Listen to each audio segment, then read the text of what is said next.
Oh,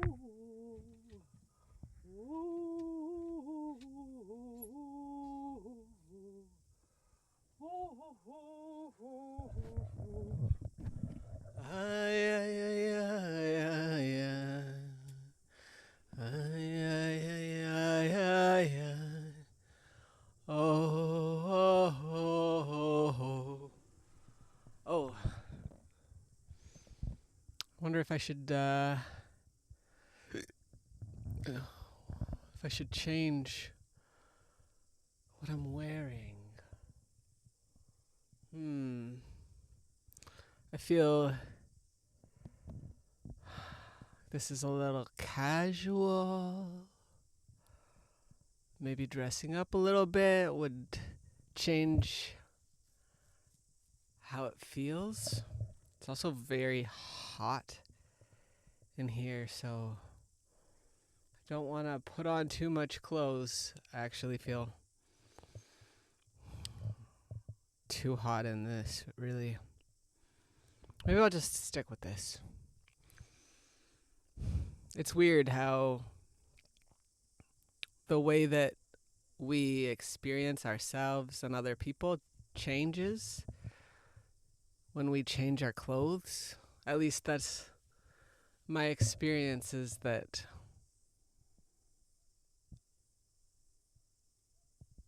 we look different and what we say just sounds different depending on what packaging we're in.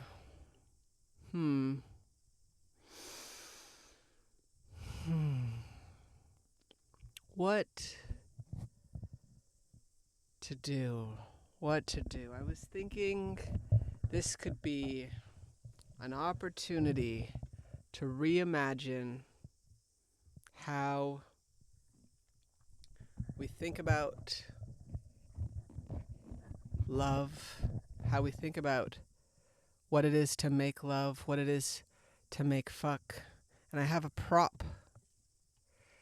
This is from a foosball game.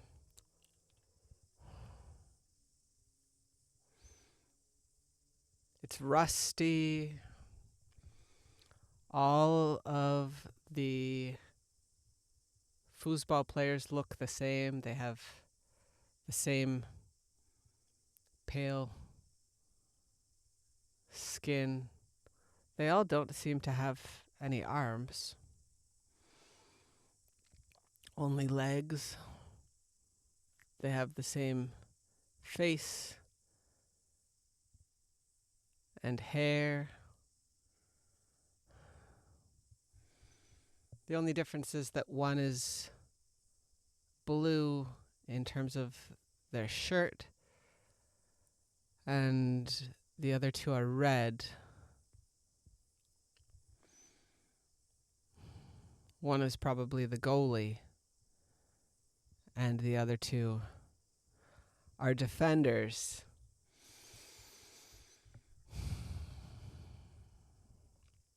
What does it mean to think about sex using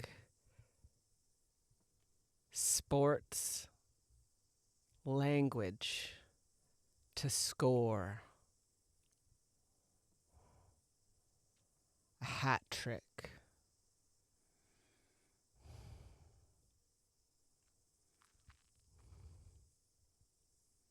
Thinking about some sort of a competition, winning or losing.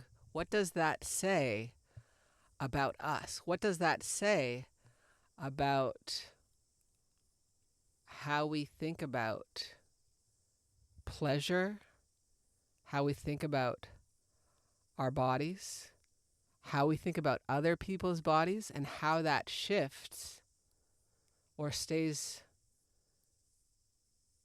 the same depending on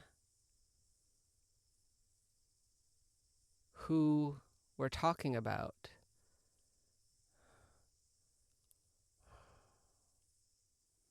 who is being included when we talk about pleasure, when we talk about mental health, when we talk about sexual health and pleasure. Who is at the table? And what does it even mean to have sex? Who gets to define what sex is? Who gets to define what it is to fuck?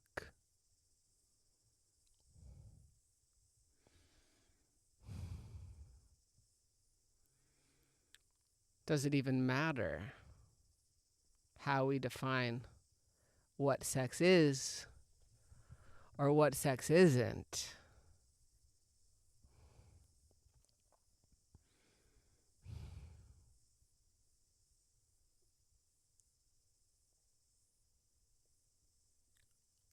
Are there some concerning similarities between mainstream pornography and foosball? Which sounds like a strange comparison. There's not a lot of flexibility when playing foosball. There's basically just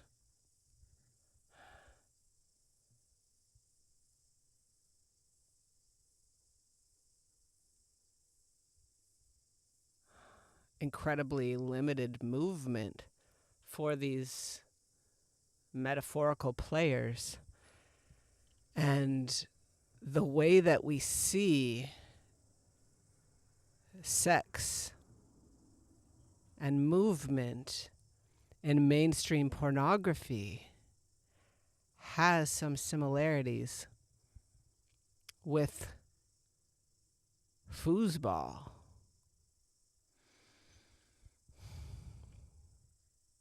And I wonder if the ways that we touch ourselves are also influenced by what we see on TV and movies that might model this foosball-esque choreography when it comes to touch and pleasure and understanding what sex is.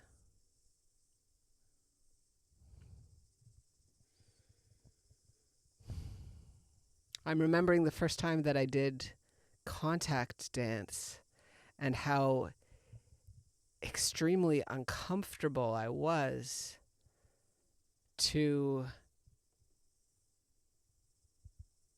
touch and be touched in an environment where it wasn't a sexual space. And because of how I've been socially conditioned,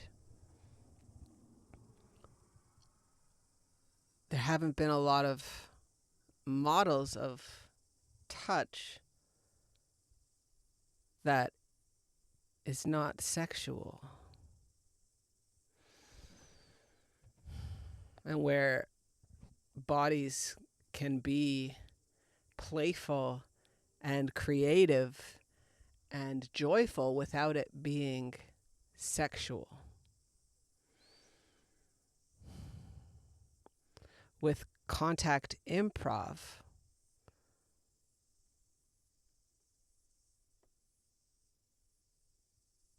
there isn't one way to be or to move. There are potentially infinite ways to make contact as long as everybody feels safe and wants to participate. That was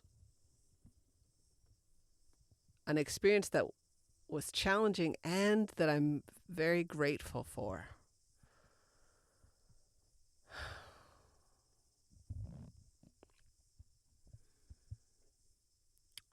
It was transformative to reimagine how to experience my body.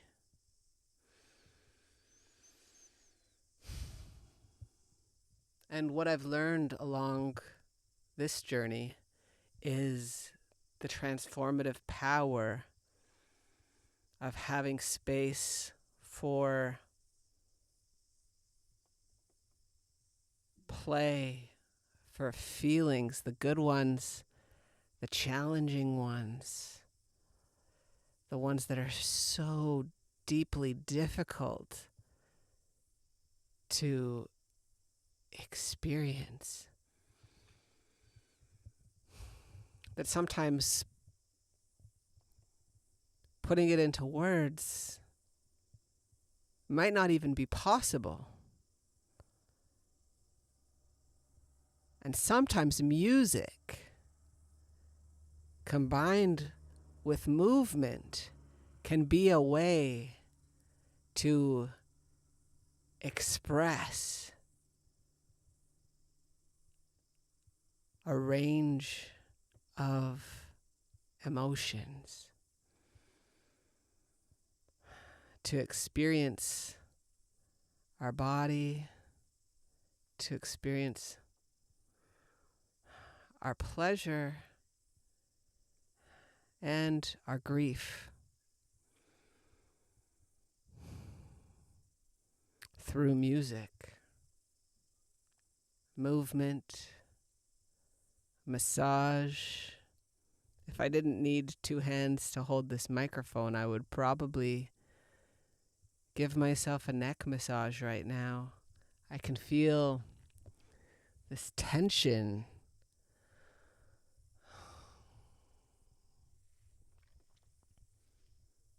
And sometimes our bodies get kind of stuck in tension, and we might experience that as normal.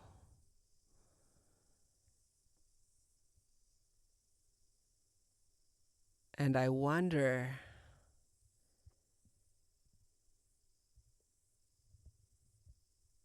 if it might be possible to release even just a little bit of tension through being intentional, being creative, being playful, feeling the music. There's something so powerful about bringing music into an experience. And there's also something potentially transformative about bringing food into an experience and being intentional with these elements. To not just go through the motions, to savor the tiniest details of a food with senses, a priority, instead of just going through the motions of eating, to really experience the journey of eating a fruit, a treat, maybe candy, to savor it in a way that is safe,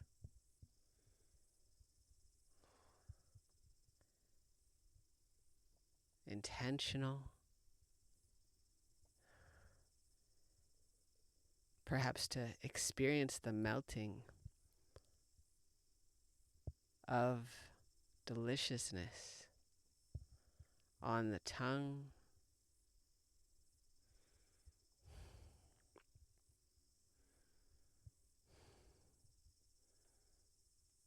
to try something that perhaps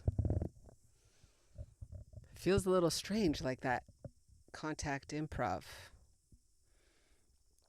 might open us up to some pleasure possibilities that may be beyond our present imagination. That's my hope. That's my intention. Would you like to join me for a journey in creativity and savoring the senses? Woo! Cue the music.